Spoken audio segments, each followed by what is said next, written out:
Hello ladies and gentlemen, my name is Andrew DeMay and I hope you guys had a great Thanksgiving weekend, a good Black Friday, and a great Cyber Monday, because I know I used all of those Cyber Monday deals to get a hell of a bunch of video games. Anyways, what we're going to talk about today is hell as a sacred space and how it is seen in the past and in the media. And you're probably wondering, hell isn't real, how am I going to talk about this as a sacred space? Well, we have 4,000 years of literature talking about hell, and we have more than enough research to speak about hell and understanding what people believe what hell is and what the underworld is. According to the History of Hell written by Alice K. Turner, the first inkling of hell is the Land of the Dead, which was written in ancient Sumerian texts about 4,000 years ago. And the Land of the Dead wasn't always hell. It was a place where souls went after they died. In those 4,000 years of hell, we had this recurring theme called the harrowing of hell, or the descent motive, where a person who is still alive goes down to hell or the underworld or the great below to visit a loved one or to escape it for some reason or another. And one of the earliest ones is the Sumerian tale of Inanna, where she goes down to see her sister, Ereshkigal,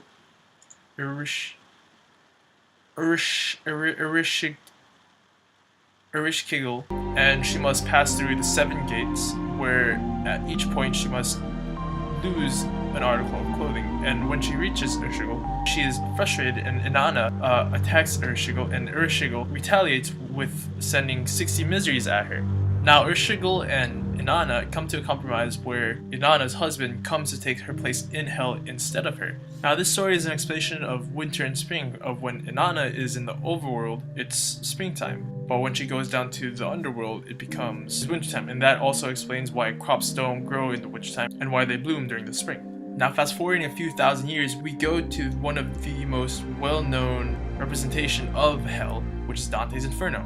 Dante's Inferno is the most influential representation of hell because it is even used in today's media in the forms of video games, of books, and inspiration for monsters and creations. Dante's Inferno has the most vivid imagery of hell. It depicts hell as a real place, as if he's actually been there, and he's led by the spirit of the great poet Virgil to go through hell and traverse it. This version of hell is what made hell what it is today. It's a fiery pit. It's full of sinners and pain and agony, and it's this very vision of hell that is seen today in media, in cartoons and games and such. I remember watching Tom and Jerry as a child, seeing an episode where Tom, I believe the cat, dies and goes to heaven, and then he goes straight to hell. And then this hell is this fiery place where a dog is waiting to take Tom's soul. Another iteration of hell that I've come across was in Hercules, when Hercules goes down to the underworld to save Megaera's soul. Like, this is the point where he descends through Hades' realm to save Megaera, the person he loves, risking his life by making a deal with Hades. Now if you look closely into the scene where Hercules went down to hell to save Megaera's soul, you can see the soul swimming in a cone-shaped pool, much like how hell is represented in Dante's Inferno as a cone shape going down deeper and deeper. Now keep in mind, these are all just representations of the underworld and hell, not a direct representation of Dante's Inferno. A direct representation of Dante's Inferno would be the video game called Dante's Inferno, created by EA Games. You see, EA Games tried to recreate the first part of the Divine Comedy Dante's Inferno into a video game experience. Now in this game, you play as Dante, whose wife Beatrice is taken by Lucifer, and you must save Beatrice from Lucifer since you are going through Dante's personal hell. And that's one of the biggest themes in this game and in Dante's Inferno in general, is having a personal hell. That's gonna be important later. Now I'm gonna let the trailer play a little bit to show you guys what EA envisioned for Dante's Inferno. Forget the girl, Dante! What kind of man are you?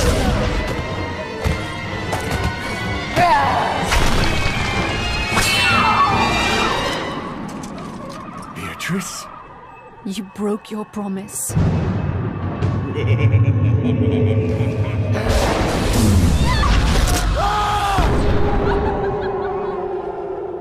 Now this game isn't word for word Dante's Inferno together, since in reality Dante never actually married Beatrice, and Dante and Beatrice had 2 separate lovers. And if you tried reading the actual Inferno, it's really confusing and really hard to understand if you don't speak Latin.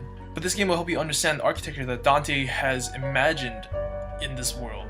And again, to restate, this is Dante's own hell. This is his vision for hell created by him, and his imagination of who belongs in hell and what is the worst sin. Even in the game, it's even stated by Lucifer. And what of those lost souls that we killed? Where are they? They thought their cause was holy too. Where are they? Why do I not find them damned in the Inferno? Because this isn't their hell, it's yours. Now, having your own hell is important because having the same type of hell, the same Inferno that Dante experienced, becomes boring because you see that over and over again. It's always rehashed and reiterated in the same way with demons and monsters. But those are very unrealistic, and what producers of video games and creators are doing is making hell out of everyday objects now. You no longer see hell as spooky monsters, but you see hell as something that's not right, something that will scare you, something that's creepy. The uncanny is what is terrifying to people nowadays. It attacks you psychologically rather than giving you a horrific image. It gives you an image that feels like it might become horrific, and that's what's more terrifying. Silent Hill PT is a great example of this because it brings horror to the home. It scares you without even trying, and playing the trailer is more than enough to terrify me away from this game. It breaks the fourth wall and turns my controller against you, turns the microphones in your controller into something that will scare you. You see, the director of this game, Hideo Kojima, is trying to get this game to be a game that make you crap your pants, according to him. And this type of hell is incredibly intimate and incredibly terrifying to play and to be a part of. Now you can play an advertisement from the game to show how scary the game can be. The only me is me. Are you sure the only you is you?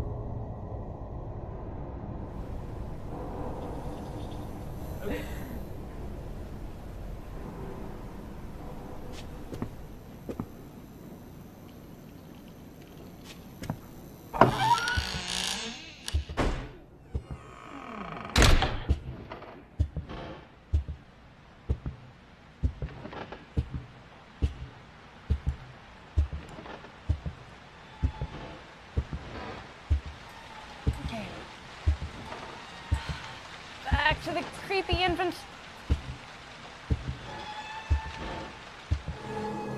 Oh my god, this is scary, this is scary, this is scary, this is scary. Where's the door? Where's the door to get out?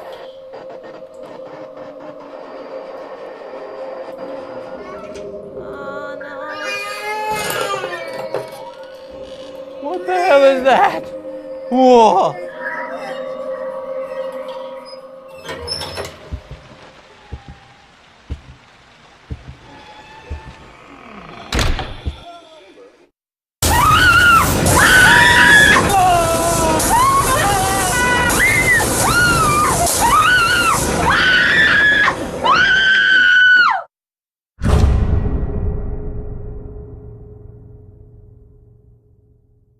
Now, upon seeing the actual gameplay of the game and watching the reactions of these adults, it shows that this game is actually a very good representation of hell and how this new type of fear is affecting people and how people perceive hell. Hell is no longer the flames and inferno.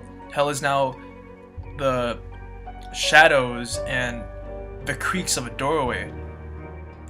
You see, that's what hell is becoming in media, because that is what is scary, that is what is terrifying. No one wants to be in that situation where it's totally possible where a door creaking can lead to your death, or a shadow might lead to what can kill you. And that is how media is portraying hell nowadays. Something completely possible, something that can happen to you at any time of the day. Now, not to say that this is everyone's personal hell, but this is the hell that they've created for this character that they had in mind. But it still fits into the descent motive. You are literally trying to get out of this infinite loop of hell that is Silent Hill PT. If I were to quote Susan E. Blow's essay on Dante's Inferno, we live in an age which is rapidly losing the consciousness of sin. And even though it isn't Dante's Inferno anymore, hell in this aspect is still serving the same purpose of making people afraid to sin, showing you the consequences of what your sins will do. And through stories of the descent motive, we find ourselves having insight on hell, even though hell isn't an actual place. Through Dante Alighieri and Hideo Kojima, we have a better understanding of hell from the past and from storytelling in the present day. Alright, that wraps up my presentation. Hopefully you guys enjoyed it, and thank you very much for your time.